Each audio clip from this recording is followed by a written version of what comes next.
No props, costumes, audiovisuals, or gratuitous vulgarity. What I'll address there, props, if you're pulling your own hair, you know, that can be seen as a prop. So I mean, you need to, or like, let's say, like somebody had you by the collar, you don't want to pull your clothes, because in a sense you're using that as a prop. There was a deal, let's see, in Brady's Humorous, which is Babyhood, there's one part where the guy looks at his watch and said, you know, 4 minutes, you know, or 45 minutes, or I don't know what he says, something like that. We took his watch off so that it didn't look like it was a prop that he was actually, you know, it was a small thing. We thought, let's just be careful. So be careful about that. There was a competition where a girl had a pink suit or something on and had done kind of like an illustrated oratory. Oh, it was called expository back then. And then she had to go do her dramatic in another room. She went into the bathroom, changed out of the suit into a black dress, and then went into the room and did the dramatic. And a question was raised, did she do that to enhance the piece? Because that would be considered a prop or a costume. Do you see what I mean?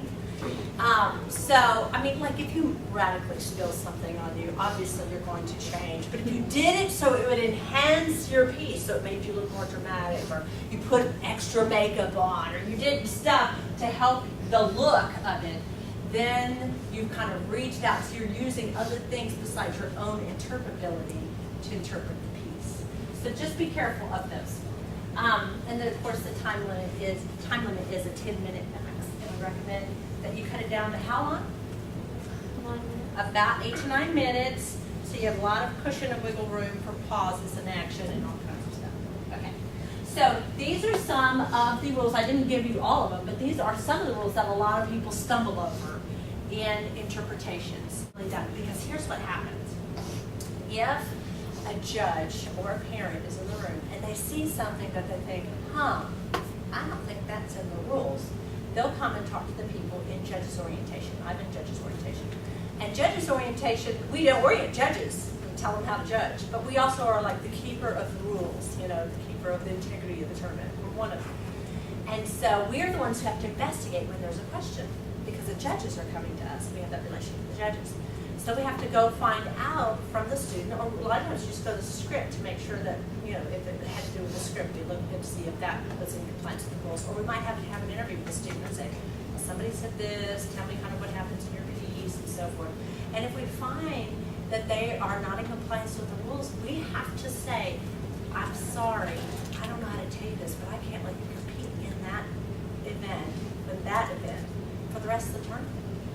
Which is a total bummer if you've driven from Dallas to Houston to compete in that particular event, and then you can't. Now, I've only known of a couple of instances where I think somebody might have deliberately broken the rules, that they were playing around the edge and they just wanted to see if they could get away with it. But then there's other cases where people just didn't know because they didn't read the rules. So you just want to make sure that you're really, really familiar with the rules and abreast of them, and that you're real careful. And if you have a question, ask them. We'll help. Yes. Yeah, that's kind of funny. If you have a question, I have a question.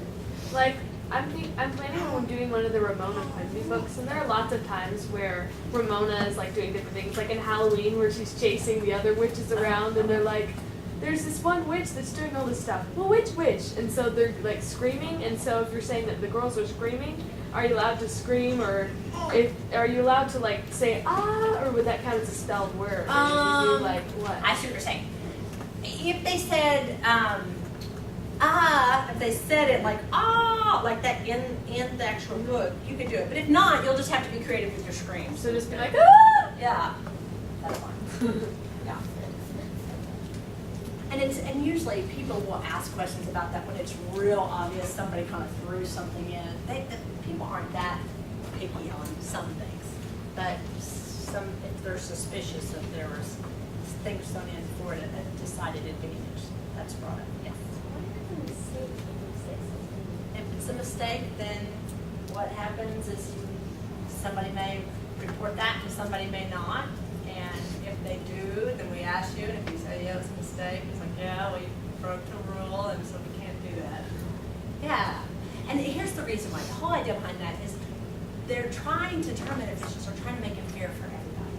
We're not just thinking about the one student in front of us who messed up, and most of the time they just do it innocently, they don't mean to, but we also have to think about all the other people they're competing against, because what if you got an advantage by breaking a rule, and now it's not fair for everybody else. So that's kind of the thinking behind it.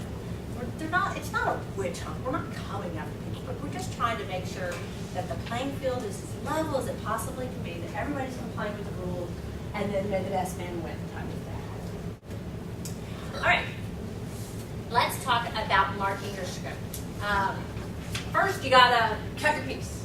Then you gotta type it up into a script. So here is a picture of what your script should look like. Now, let's say it looked like this in the book, and here is what it would look like in the script. So you can have your title, and then you can have, in this case, the teaser really was the narrator who says, there once was a velveteen rabbit, and they give all that kind of stuff. And then here is where your words come in. The Velveteen Rabbit by Marjorie Williams Bianco. Those aren't your words. They start here. The story of a toy rabbit and the transformative power of love. Given as a Christmas gift to a young boy, the Velveteen Rabbit lives in the nursery with all the other toys, waiting for the day when the boy will choose him as a playmate. So those would be your original words, and it would have to be up to 150. It could be less. It could be 3 words. It could be no words. That's fine, but you can't max out at 150. And you would just bold. Okay? So that's all you have to do there. And then the rest of it would be in a script type of format, and we recommend that it's double spaced. So it'll look something like this.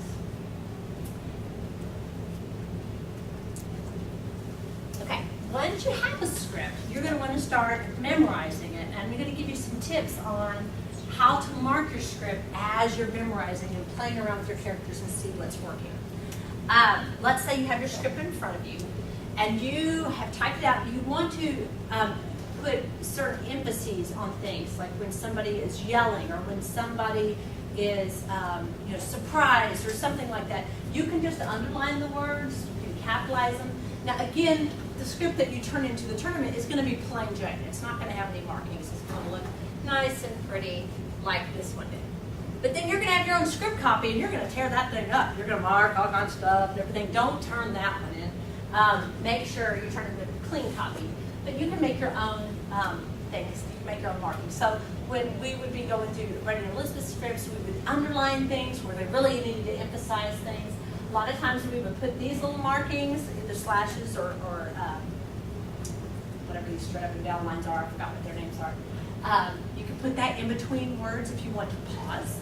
So if I saw a part that really needed to be emphasized, I on the script would recommend that they would put lines in between their words. And I could just do it with a pencil. You don't have to go type it out. But so that when they're reading that, memorizing it, they know when to pause or linger. And then we put real dark pauses there if they needed to just let whatever they just said sink in. Okay? Whoops. Okay. You can do little markings for when you want to speed up, little arrows. The truth is, I just wrote faster in the margin. You can do that too. Or when you want it to be loud, and I would underline things, or I'd circle things, or you just kind of do different things.